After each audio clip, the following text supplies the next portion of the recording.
السلام عليكم، ازيكم حبايبي؟ عاملين ايه؟ يا رب تكونوا بخير. وحشتوني كتير. غايبة عنكم بقالي كذا يوم، بقالي 6 ايام. بس معلش يعني عندي ظروف وكده وقاعدة في بيت ماما يعني وما كنتش بصراحة بعرف اصور ولا حاجة. والفيديو ده كان عندي وكان اخر فيديو كنت مصوراه قبل ما امشي، فقلت يعني انزله لكم.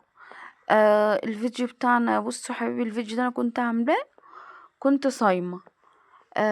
كنت صايمة يعني، وده كنت باحضّر معاكم الفطار. أول حاجة كده عملتها، طبعًا أنتم عارفين الفطار يعني لازمًا عصير بقى، أي حاجة يعني. أول حاجة بنفكّر فيها أول ما نفطر نشرب أي حاجة، عصير بقى، بيبس، يعني أي حاجة موجودة. فأول حاجة بقى أنا عملت إيه، شربات. ده شربات فراولة، عملته كده وقُلت عشان أحطه يسقع قبل ما أعمل الأكل، لإن أنا عصير أي حاجة باحبه يكون ساقع. فعملته بقى زي ما قُلت لكم كده وحطيته يسقع في التلاجة لحد ما أحضّر الفطار. أنا النهارده هاعمل مكرونة نجريسكو وهاعمل كوردن بلو. بُصّوا بقى يا حبايبي، المكرونة النجريسكو أول حاجة، ديّة التتبيلة بتاعة الشاورما بتاعتها. أنا باعمل لها شاورما كده، بجد كان طعمها تحفة. جرّبوها إن شاء الله بالطريقة ديّة، بجد والله باعملها بالطريقة دي. كل اللي بيدوقها بتعجبه جدًا وبيسألني والله على الطريقة. طعمها بجد حلو أوي. لمّا بنتبّل البانيه بتاعنا كده بالتتبيلة دي بيكون أحسن من من اللي بنعمله على النار على طول من غير تتبيلة. بابتدي أقطّع أول حاجة البانيه بتاعي قطع، يعني شرايح طويلة كده زي الشاورما يعني، نفس تقطيعة الشاورما. أنا الأيام اللي جاية بقى هاصور لكم يعني من البيت بتاع ماما وكده. بصوا حبايبي، ده كان يعني يعتبر نص بانيه، الا مثلا قطع او 2 كده. يعني مش عارفة بصراحة وزنه قد ايه بالظبط، بس هو يعني كان نص الا حاجة بسيطة كده، الا قطعة مثلا، قطعتين، حاجة زي كده. قطعته بقى كله كده، طبعا انا كنت غسلاه بملح وليمون، وقبل ما اقطعه يعني غسلاه وحطيت عليه شوية ملح وليمون ونص ليمونة كده، وبعدين شطفته وابتديت اقطعه. الملح ما تحطش كتير على البانيه عشان بيشرب منه يعني وبيحدق. كده قطعته وحطيته بقى في طبق كده زي ما انتم شايفين، وقطعت عليه فصين توم، واحط علبة الزبادي دي اللي هي الصغيرة ام 5 جنيه. كده حطينا توم، زبادي، وهحط خل، وهحط بقى التوابل. هحط فلفل اسود، وهحط بهارات مشكلة، وهحط ملح. بس كده، ما بحطش اي بهارات تاني عليها. حابين تحطوا بصل بودر وتوم بودر عادي موجود عندكم حطوا. كانت حلوة يا محمد المكرونة، محمد بيحبها قوي. وحطيت عليها كمان معلقة مستردة جميلة، بالهنا والشفا. ادعوا بقى لاختي يا حبايبي. جيت والله يعني ما جيت كانت كويسة وما فيهاش حاجة. وقاعدين بقى في يوم كده بالليل، يعني بعد ما اتعشينا وقاعدين كده، مرة واحدة تعبت. بطنها يعني كانت وجعاها وكده. وكانت سخنة بقى وبتترعش، فاتصلت بالصيدلية، جابت بنادول. خدته، ما عملهاش اي حاجة. تاني يوم راحت كشفت، الدكتور طلب منها اشعة، فطلعت الزايدة. كانت كويسة والله، ما فيهاش اي حاجة. بصوا حبايبي، الفلفل الالوان، آه كده كنت تبلت الشاورما، حطيت عليها معلقة مستردة زي ما قلت لكم، وسبتها بقى تتبل شوية. وهجهز دلوقتي الفلفل الالوان. قطعت بقى فلفل اصفر واحمر، واقطع كمان فلفل حار. هي دي الحاجات يعني الفلفل ده بس اللي بحطه على الشاورما. ممكن لو حابين تحطوا مشروم حطوا معاه برضو، بيبقى طعمه جميل جدا. انا كان عندي بس ما رضيتش احطه بصراحه يعني. بنتي الكبيره مش بتحبه. لما بعمل المكرونه اللي بالوايت صوص دي بالمشروم ما بترضاش تاكل منها، مع ان طعمه حلو وانا بحبه جدا.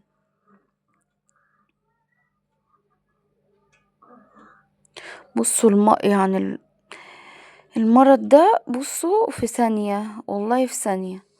انا اليوم ده اصلا كان ابني كان تعبان، رحت كشفت عليه واختي كان ضرسها يعني تعبها كانت بتحشي، وجت ما فيش اي حاجه، قعدنا اتعشينا وقالت لاخويا يجيب لبن يعني عشان نعمل سحلب. قعدنا شربنا السحلب وما فيش اي حاجه. في مره واحده كده قالت بطني وجعاني، خدت برشامه، بعديها بقت سخنه وعماله تترعش. آه، ما بقتش ما نامتش بقى في اليوم ده. فضلت يعني انا صحيت الصبح، صحيت كده يعني كنت بمشي بنتي لقيتها برضو قاعده لسه على السرير. قلت لها انت لسه تعبانه؟ قالت لي اه البرشام ما عملهاش اي حاجه. فقامت بقى ايه بعد ما نمت بيه كده بشويه راحت للدكتور. هو بصراحه الدكتور كان شاكك في المراره، يعني كان شاكك ممكن يكون في التهابات في المراره او حاجه. لكن لما راحت كشفت بقى وكده وعملت الاشعه طلعت الزايده هي اللي ملتهبه، وقالوا لها لازم تتشال. هي شالتها بقى ولسه والله محجوزة في المستشفى، لسه ما خرجتش. ادعوا لها ان شاء الله تخرج بالسلامة. بصوا بقى انتوا المكرونة، الشاورما طبعا انا سويتها زي ما قلت لكم. حطيت شوية زيت في الوok، ونزلت بالشاورما استوت بقى وشربت المية بتاعتها. رحت حاطه معاه الفلفل الالوان ووطيت عليها شويه لحد ما الفلفل دبل بس، وطفيت عليها. وطبعا سلقت المكرونه عادي، وعملت صوص البشاميل. انا عملت معاكم كذا مره على القناه هنا. انا بعمل كيلو لبن، الكيلو اللبن عليه 3 معالق سمنه و4 معالق دقيق. كل كوبايه لبن عليها معلقه دقيق، وحطيت بقى 3 معالق سمنه بلدي على اللي هي العاديه. وبس كده، وحطيت بقى اللي تحت بشاميل، وفوقيه مكرونة، وبعدين الشاورما، مكرونة وبشاميل تاني. واخر حاجة على الوش هحط الجبنة الموتزاريلا. هحط بقى الجبنة الموتزاريلا اخر حاجة وادخلها في الفرن. شغل طبعا من تحت، سبتها حوالي ربع ساعة، وبعدين شغلت لها الشواية تاخد لون بس. طبعا هي كل حاجة فيها مستوية، احنا بنشغلها بس الفرن تاخد ايه لون كده من تحت ومن فوق. طبعا من تحت ما بتاخدش لون بس يعني ايه عشان المكونات كده كلها تشرب من بعض.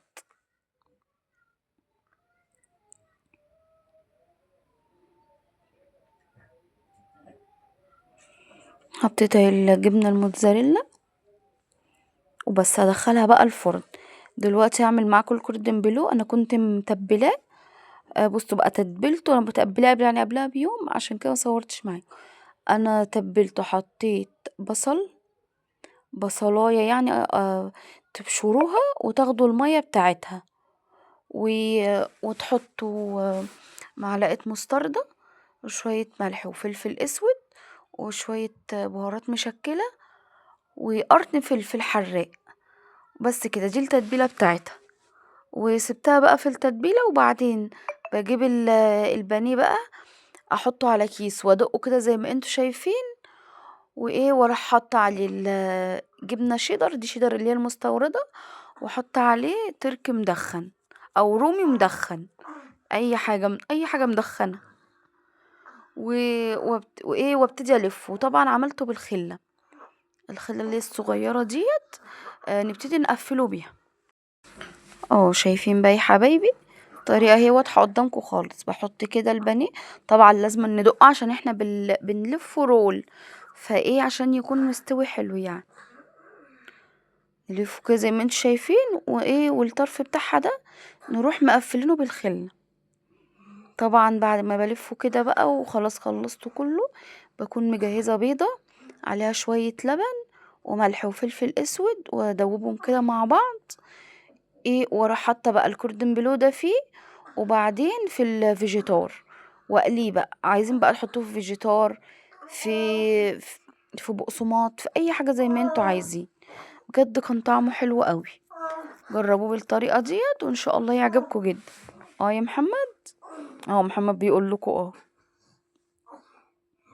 كده خلاص يا حبايبي، الفطار كان خلص. عملت اهو الكوردن بلو وقليته، ودي المكرونة كانت استوت خلاص واحمرت يعني كده. وبس الفطار كان بسيط خالص. وطبعا الشربات اهو كان ساقع. وبس ده كده كان الفطار النهارده. هقطع لكم بقى ايه قطعة مكرونة كده واوريها لكم.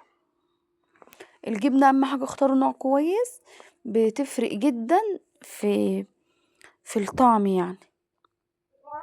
طبعا لما تيجوا تاكلوا بقى بتحبوا الكاتشب، انا بقى بحب احط عليه كاتشب كده من فوق، تكون حلوة قوي.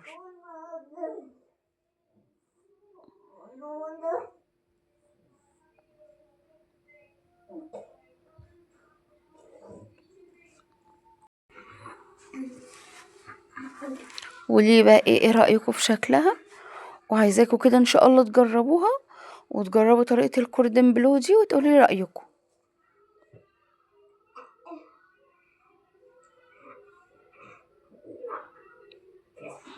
بصوا انا بجيب نوع جبنة موتزاريلا، النوع ده حلو قوي. اسمه موتزاريلا سبيشال. مطلوبة طبعا من على النت يعني، من على الفيس يعني. جد النوع ده حلو قوي. يعني طعمها انا باكلها حاف كده، بتكون طعمها لبن طبيعي خالص. يعني اكني بتاكلوا لبن كده. طبعا ما كانش عندي هنا ده نوع تاني. فايه يعني قلت استخدمه بقى كده وخلاص. بص هي بتمط بس طبعا مش زي التانية. هي دي كان اسمها، الكيس بتاعها اسود كده، مش فاكرة اسمها والله. بس المكرونة بجد كان طعمها حلو قوي. اتمنى حبايبي تجربوها، وتجربوا الكوردن بلو، وتقولي لي رأيكم في التعليقات.